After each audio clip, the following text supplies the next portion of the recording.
Today, I'm going to show you how to add a logo or picture to your form header in Microsoft Forms. This is a great way to personalize your forms and make them look more professional, whether you're creating surveys, feedback forms, or registration sheets for your organization.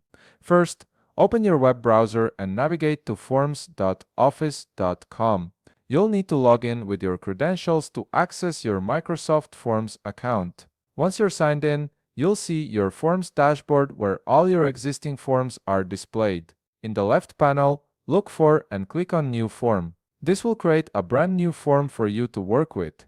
You'll notice at the top there's a field that says Untitled Form. Click on this field and enter your form title. For example, let's call it Academic Course Review Form. This title will appear at the top of your form and let respondents know what the form is about. Now, here's where we add the visual element. Beside the title name, hover your mouse to the right side of the screen. You'll see an option appear that says Insert, Paste or Drag Media. Click on this option to open up your media choices. This is the feature that allows you to customize your form header with images or logos. One of the easiest ways to find an image is through the built-in Bing search. In the search bar, type something relevant to your form, like Academic Course Review logo, then click the search button to proceed. Bing will display a variety of images related to your search term, giving you plenty of options to choose from. Browse through the results and click on your preferred logo. Once you've made your selection, click the Add button. This will insert the image directly into your form header, giving it that professional, branded look you're aiming for.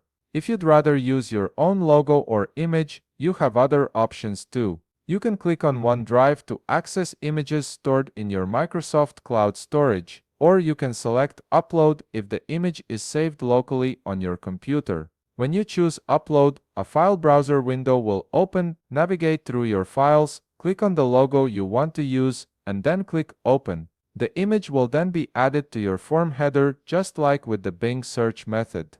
After adding your logo, it's always a good idea to see how everything looks from a respondent's perspective. Click the Preview button at the top toolbar. This will show you exactly how your form will appear to others when they open it, including how your newly added logo displays in the header. And that's it. You've successfully added a logo or picture to your form header in Microsoft Forms, making your form look polished and professional. If you found this video helpful, please leave a like, subscribe, and see you in the next video.